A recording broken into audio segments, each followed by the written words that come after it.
नमस्कार। आज हम पढ़ने जा रहे हैं फ्रांस के संविधान में संसद के 2 सदन। सबसे पहले हम बात करना चाहेंगे संसद के 2 सदन कौन से हैं। राष्ट्रीय सभा और पंचम गणतंत्र के संविधान में द्वितीय सदन का नाम गणतंत्र परिषद से बदलकर सीनेट कर दिया गया। राष्ट्रीय सभा पहला सदन है और नवीन संविधान की धारा 24 के अनुसार राष्ट्रीय सभा के सदस्यों का निर्वाचन जनता द्वारा प्रत्यक्ष रूप से वयस्क मताधिकार और गुप्त मतदान के आधार पर किया जाता है। सभा के चुनाव हेतु एकल सदस्यीय निर्वाचन क्षेत्र और द्वितीय मतपत्र योजना को अपनाया गया है।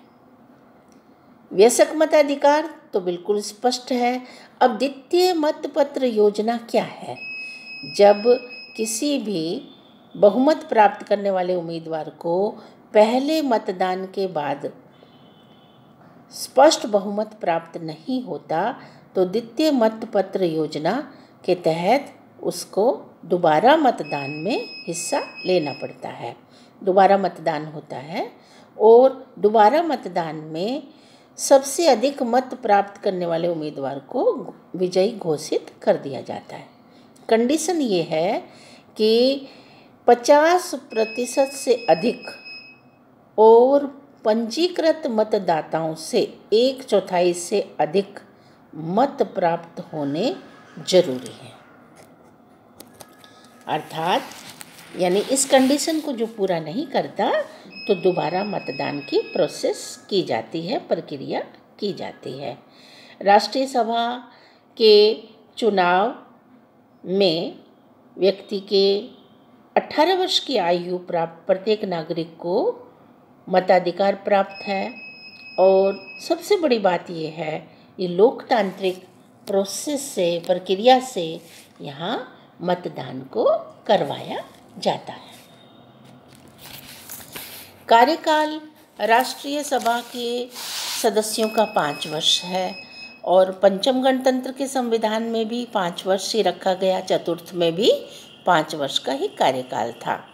संविधान की धारा 12 के अनुसार राष्ट्रपति इस अवधि से पूर्व भी प्रधानमंत्री तथा संसद के दोनों सदनों के सभापतियों से परामर्श करके राष्ट्रीय सभा को भंग करने का अधिकार रखता है। कहने का तात्पर्य ये है कि राष्ट्रपति के पास ये पावर है। अनुच्छेद 16 द्वारा प्रदत्त संकटकालीन शक्तियों के आधार पर राष्ट्रपति यह कार्य कर रहा है। वह न तो राष्ट्रीय सभा को भंग कर सकता है और न ही संसद के अधिवेशन को स्थगित कर सकता है। राष्ट्रीय सभा को भंग किए जाने पर 20 से 30 दिन के भीतर नई राष्ट्रीय सभा का निर्वाचन अवश्य में हो जाना चाहिए। यानी दोनों ही बातें हो गई कि एक तरफ तो पंचम गणतंत्र के संविधान में राष्ट्रीय सभा को भंग किया जा सकता है और द्वितीय रूप में ये बताया कि संकटकालीन शक्तियों के आधार पर राष्ट्रपति अनुच्छेद 16 द्वारा प्रदत्त संकटकालीन शक्तियों के आधार पर कार्य कर रहा है तो न तो वह राष्ट्रीय सभा को भंग कर सकता है और न ही संसद के अधिवेशन को स्थगित कर सकता है। अब बात आती है कि संसद के अधिवेशन वर्ष में 2 बार होते हैं।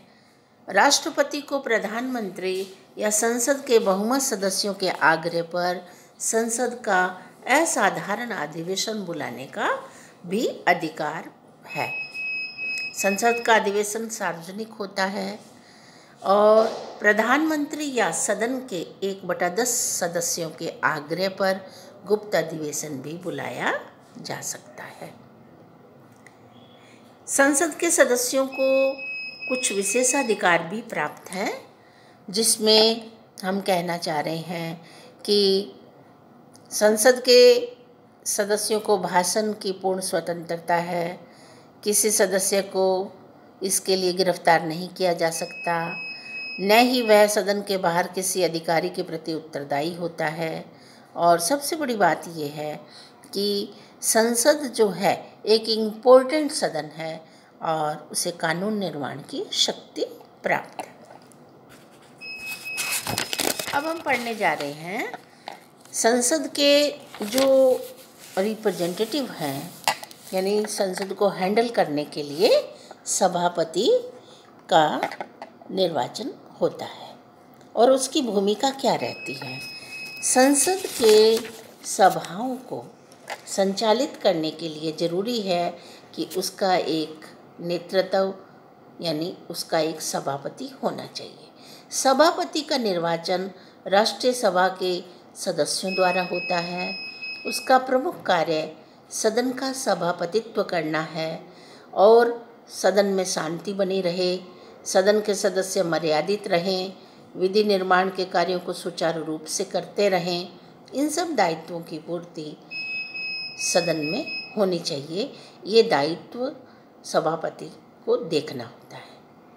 पंचम गणतंत्र की धारा 16 के अनुसार आपातकाल की घोषणा के पूर्व राष्ट्रपति उससे परामर्श लेता है, यानी सभापति से परामर्श मंत्रणा ली जा सकती है। धारा 12 के अनुसार राष्ट्रीय सभा को विघटित करने से पहले भी राष्ट्रपति उससे परामर्श लेता है, लेकिन दोनों ही विषयों पर परामर्श लेने के बाद उसे मान लिया जाए, इसके लिए राष्ट्रपति बाध्य नहीं। धारा 56 के अंतर्गत संवैधानिक परिषद में 3 सदस्यों को मनोनीत करने का अधिकार सभापति को दिया गया है और फ्रांस में संवैधानिक परिषद को न्यायिक पुनरावलोकन की शक्ति प्राप्त है। ये एक महत्वपूर्ण पॉइंट है। न्यायिक पुनरावलोकन का तात्पर्य है संसद द्वारा बनाया गया कानून, कार्यपालिका द्वारा जारी किए गए आदेश में यदि संविधान की उल्लंघना हुई है या जनहित में नहीं है वह कानून, तो उसे अवैध घोषित करने का अधिकार होता है न्यायिक पुनरावलोकन की शक्ति। सभापति परिषद में इन सदस्यों को मनोनीत करने की शक्ति से और भी महत्वपूर्ण भूमिका निर्वहन करने लगे हैं। अब बात आती है सीनेट, द्वितीय सदन है। सीनेट एक सर्वोच्च सदन के रूप में कार्य करता है। अनुच्छेद 24 के अनुसार सीनेट का निर्वाचन अप्रत्यक्ष होता है और सबसे महत्वपूर्ण बात ये कहना चाहते हैं कि सीनेट एक स्थायी सदन है। अनुच्छेद 12 के अनुसार राष्ट्रपति राष्ट्रीय परिषद का विघटन तो कर सकता है, किंतु वह सीनेट को विघटित नहीं कर सकता, यानी द्वितीय सदन सीनेट को वह विघटित नहीं कर सकता। सीनेट के सदस्य 1958 में लागू किए गए संविधान के आधार पर 9 वर्ष के लिए निर्वाचित होते हैं और बाद में ये 6 वर्ष कर दिया गया, लेकिन हर 3 वर्ष के पश्चात सदन के आधे सदस्य यानी 50% सदस्य अवकाश ग्रहण कर लेते हैं। उसके स्थान पर नए सदस्यों को निर्वाचित कर लिया जाता है। सदस्यों की योग्यताएं इस तरह निर्धारित की गई हैं जो संवैधानिक कानून के आधार पर निर्धारण चलता है। 35 वर्ष की आयु न्यूनतम सीनेट के सदस्यों के लिए ज़रूरी है और बाकी सभी योग्यताएं जो हैं राष्ट्रीय सभा के सदस्यों की तरह ही इन पर लागू की जाती हैं। पंचम गणतंत्र के संविधान में सीनेट के सभापति की व्यवस्था की गई है, जिसका निर्वाचन प्रति 3 वर्ष बाद सदस्यों द्वारा किया जाता है। संविधान की धारा में उसके अधिकारों का उल्लेख किया गया है। 7वीं धारा में उसके अधिकार और प्रतिष्ठा में पहले से बहुत अधिक बढ़ोतरी हो गई, यानी इसका नाम चेंज हुआ। चतुर्थ गणतंत्र में गणतंत्र परिषद था, पंचम गणतंत्र में सीनेट नाम रखा गया। सीनेट की सभाओं का सभापतित्व करता है सभापति और उसे वही प्रोसेस अडॉप्ट करना पड़ता है जो शांति व्यवस्था बनाए रखना, विधि निर्माण के कार्यों में सहयोग इत्यादि। सीनेट के दोनों सदनों से, सीनेट व राष्ट्रीय सभा दोनों सदनों से राष्ट्रपति संकट काल की घोषणा करने से पूर्व परामर्श ले सकता है। और सबसे महत्वपूर्ण बात यह है कि राष्ट्रीय सभा के सभापति की तुलना में सीनेट के सभापति को कुछ अधिक अधिकार प्राप्त हैं। उसका मुख्य कारण ये माना गया कि सीनेट के सभापति द्वारा संवैधानिक परिषद के 3 सदस्यों को मनोनीत किया जाता है और संवैधानिक परिषद न्यायपालिका के रूप में काम करती है। अब अपन पढ़ने जा रहे हैं संसद के अधिकार एवं उसकी शक्तियाँ। संसद के अधिकार एवं शक्तियों में सबसे पहला पॉइंट आता है विधि निर्माण संबंधी कार्य, यानी कानून का निर्माण का दायित्व संसद के दोनों सदनों के पास है।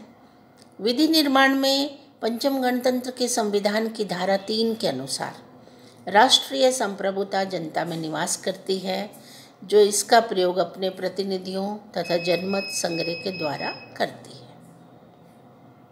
संसद को राष्ट्र के प्रशासन के लिए विधि निर्माण का अधिकार है, लेकिन पंचम गणतंत्र की संसद ब्रिटिश संसद के समान शक्तिशाली नहीं है। इसका कारण यही है कि ब्रिटेन में संविधान लिखित नहीं है, यहाँ संविधान लिखित है। अकॉर्डिंग टू रूल संसद को सभी कार्य करने पड़ते हैं। सबसे महत्वपूर्ण बात ये आती है कि संसद की कानून निर्माण की शक्ति धारा 16, धारा 38 द्वारा सीमित कर दी गई। यानी यहाँ राष्ट्रपति ने अपने आप को सर्वोच्च बनाया तो संसद की शक्ति सीमित हो गई। स्वाभाविक रूप से यहाँ आप देखेंगे कि संसद जो है वो उन सभी कार्यों और दायित्वों का निर्वहन करती है जो राष्ट्रपति के अधिकार क्षेत्र में नहीं आती। और राष्ट्रपति द्वारा पंचम गणतंत्र के संविधान में महत्वपूर्ण पहलू यही रखा गया कि संसद इतनी सर्वोच्च ना रहे, कार्यपालिका को सर्वोच्च बनाना है। और इसी मकसद से राष्ट्रपति ने अधिकांश कार्यक्षेत्र को अपने कार्य शक्तियों में रखा। संसद की कानून निर्माण की शक्ति पर एक महत्वपूर्ण प्रतिबंध लगा जनमत संग्रह का। संविधान की धारा 11 के अनुसार राष्ट्रपति कुछ विशेष विषयों से संबंधित विधेयकों को मंत्रिमंडल अथवा संसद के दोनों सदनों के संयुक्त प्रस्ताव पर जनमत संग्रह के लिए भेज सकता है। यानी जनता की राय ली जाएगी कानून निर्माण करने में। जनमत संग्रह में बहुमत द्वारा विधेयक का समर्थन किए जाने पर वह सामान्य विधि की भांति जनमत संग्रह के लिए भेज सकता है और समर्थन किए जाने पर वह सामान्य विधि की भांति उसकी घोषणा करता है। यानी आम कानून जैसे बनता है, सामान्य यानी कानून का रूप तब मिलता है जब जनता द्वारा उसे स्वीकार कर लिया जाए। अब बात आती है फिर संसद कौन से कार्यों को अपने पास रखे या कर सकती है। संसद के द्वारा नागरिक स्वतंत्रताओं, राष्ट्रीयता से संबंधित प्रश्नों, अपराध और दंड, करारोपण, निर्वाचकीय प्रबंधों, निजी संपत्ति के राष्ट्रीयकरण आदि से उत्पन्न प्रश्नों पर कानून निर्माण का अधिकार दिया गया। इसके अतिरिक्त संसद के द्वारा शिक्षा, स्थानीय स्वशासन, दलीय संबंधों, सामाजिक व श्रमिक मामलों पर कानून के सिद्धांतों का निर्धारण किया जा सकता है। फिर भी हम ये पढ़ रहे हैं कि संसद जो है वो बहुत अधिक शक्तियों का उपभोग नहीं करती। संविधान संशोधन संबंधी शक्ति। संविधान संशोधन संविधान की धारा 89 में संवैधानिक संशोधन के जिन पद्धतियों का वर्णन किया गया है उसके अनुसार संसद की संवैधानिक संशोधन में महत्वपूर्ण भूमिका है। प्रथम, राष्ट्रपति द्वारा संसद में प्रस्तावित संशोधन विधेयक संसद के दोनों सदनों द्वारा 3/5 बहुमत से पारित किया जाना चाहिए। द्वितीय पद्धति है, प्रधानमंत्री के प्रस्ताव पर राष्ट्रपति या संसद का कोई सदस्य संशोधन विधेयक प्रस्तावित कर सकता है। यदि इसे संसद के दोनों सदन पारित कर दे व जनमत संग्रह में निर्वाचकों का बहुमत इसे स्वीकार कर ले तो वह संविधान का अंग बन जाता है। वित्तीय शक्तियाँ। देश की सर्वोच्च सत्ता होने के नाते फ्रांस की संसद के पास वित्त का अधिकार, वित्तीय शक्तियों का भी अधिकार है। संसद द्वारा वार्षिक बजट पारित किए जाने पर ही शासन द्वारा आय व्यय से संबंधित कोई कार्य किया जा सकता है। संसद ही इस बात का निर्णय करती है कि किन साधनों से आवश्यक धनराशि प्राप्त की जाए और उसे किस प्रकार व्यय किया जा सके। इसके साथ साथ प्रशासन संबंधी कार्य जो संसद का है वो इस तरह से लिया गया है कि प्रशासनिक कार्यों में संसद प्रत्यक्ष या अप्रत्यक्ष रूप से राष्ट्रीय प्रशासन पर नियंत्रण रखती है।